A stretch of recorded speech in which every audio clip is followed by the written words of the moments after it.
Hey friends, welcome to Triple and Double channel. இன்றைக்கி பார்க்க போகிற ரெசிபி பேரிச்சம்பழம் சாக்லேட் எப்படி செய்கிறதுன்னு பார்க்கலாம்.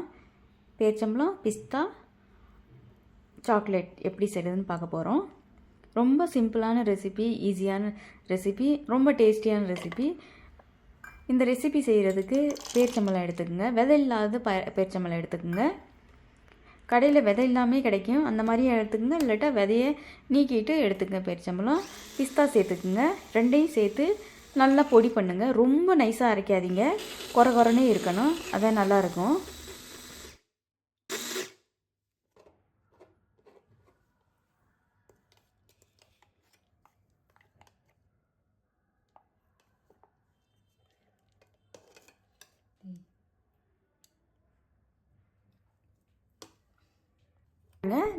அரைச்சி எடுத்தாச்சு.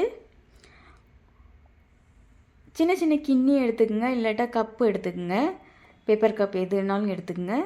எடுத்துகிட்டு அந்த அரைச்சி வச்ச பேரிச்சம்பழம் பிஸ்தா பேஸ்ட்டை வந்து கிண்ணியில் போட்டு ஒரு மோல்டு மாதிரிக்குள்ள செய்யுங்க. இந்த மாதிரி கிண்ணியில் ஃபில் பண்ணிவிட்டு நல்லா அழுத்தி மோல்டு மாதிரிக்குள்ள செய்யணும்.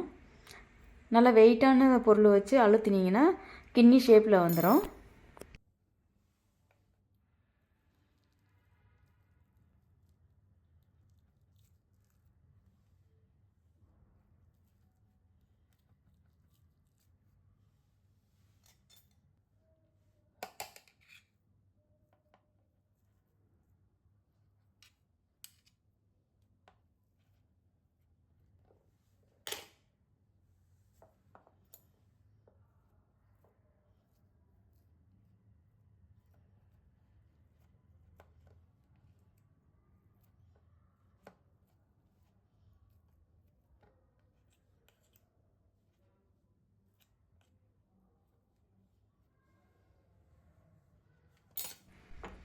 பாருங்கள், கிண்ணி ஷேப்பில் வந்துருச்சு பாருங்கள்.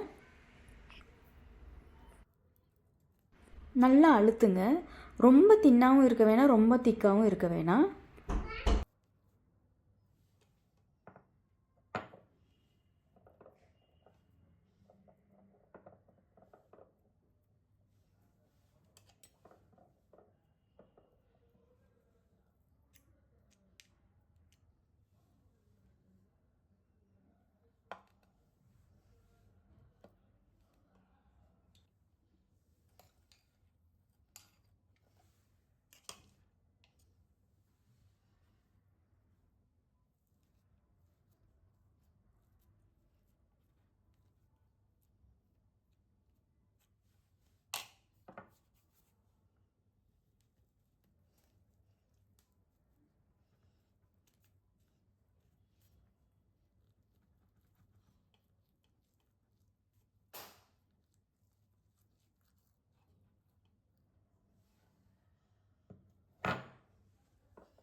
சுவிட்ச் ஆன் பண்ணிக்கோங்க. ஒரு பவுல் வைங்க. பவுலில் கொஞ்சம் சுடுதண்ணி வைக்கணும். தண்ணி சேர்த்துக்குங்க. தண்ணி வந்து நல்லா கொதிக்கிற வரை வெயிட் பண்ணுங்கள். அதுக்குள்ளே நம்ம வந்து க்ரீம் செய்கிறதுக்கு ரெடி பண்ணிக்கலாம். சாக்லேட் செய்கிறதுக்கு அதுக்கு ஃபுல் க்ரீம் எடுத்துக்குங்க. நல்லா மிக்ஸ் பண்ணிக்கோங்க. கட்டி கட்டியாக இருந்துச்சுன்னா அதை வந்து நல்லா மிக்ஸ் பண்ணிக்கோங்க.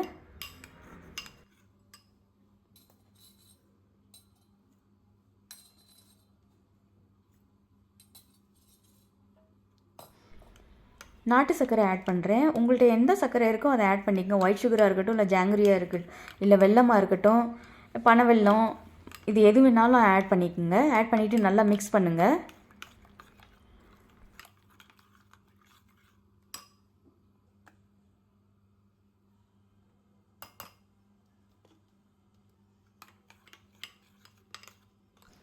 கோகோ பவுட்ரு ஆட் பண்ணுங்கள். ஆட் பண்ணிவிட்டு மிக்ஸ் பண்ணுங்கள் நல்லா.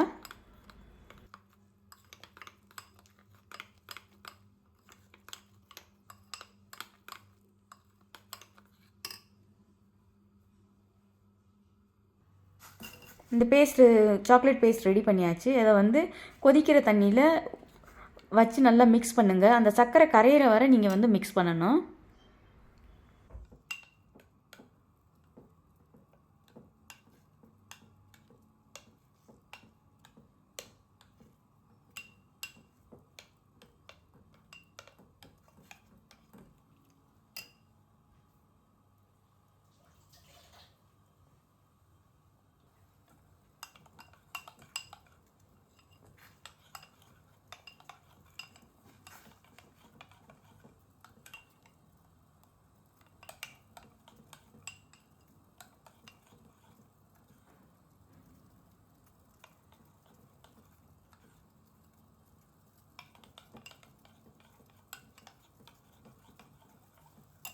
நல்லா க்ரீமி டெக்ஸ்சர் வந்துருச்சு பாருங்கள்.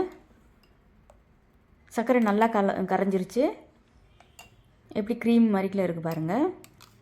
இதை வந்து நம்ம செஞ்சு வச்ச அந்த சாக்லேட்டு பேரிச்சம்பழம் மோல்டில் வந்து ஃபில் பண்ணுங்கள். எத்தனை மோல்டு செஞ்சுருக்கீங்களோ அத்தனை மோல்டையும் ஃபில் பண்ணுங்கள்.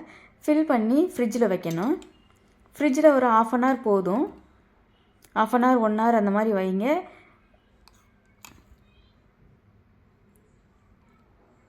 எல்லா மோல்ட்லையும் ஃபில் பண்ணுங்கள்.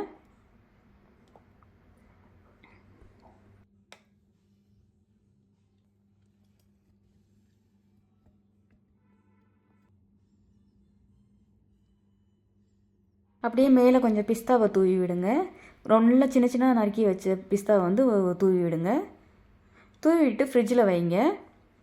ஃப்ரீசரில் ஒரு 1/2 அன் ஹவர் இல்லாட்ட 1 ஹவர் வைங்க.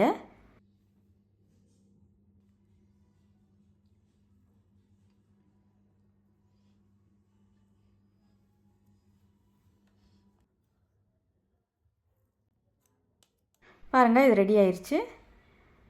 சாக்லேட் வந்து நல்லா கொஞ்சம் திக்காகிற வரை நீங்கள் வந்து வெயிட் பண்ணணும். உங்கள் ஃப்ரிட்ஜுக்கு ஏற்றாப்புல ஒன்று ஒன்றா வந்து கிண்ணி விட்டு அப்படியே ரிமூவ் பண்ணுங்கள். இல்லட்டா வந்து அப்படியே கூட நீங்கள் சர்வ் பண்ணுங்கள். ரொம்ப டேஸ்டியான ஒரு சாக்லேட் ரெடி ஆயிடுச்சு பாருங்கள். குழந்தைகளுக்கு கண்டிப்பாக ரொம்ப ரொம்ப பிடிக்கும். இந்த ரெசிபி உங்களுக்கு பிடிக்கும்னு நான் நம்புகிறேன். பிடிச்சிருந்துச்சுன்னா கமெண்ட் பண்ணுங்கள், லைக் பண்ணுங்கள், ஷேர் பண்ணுங்கள், கூடவே சப்ஸ்கிரைப் பண்ணுங்கள்.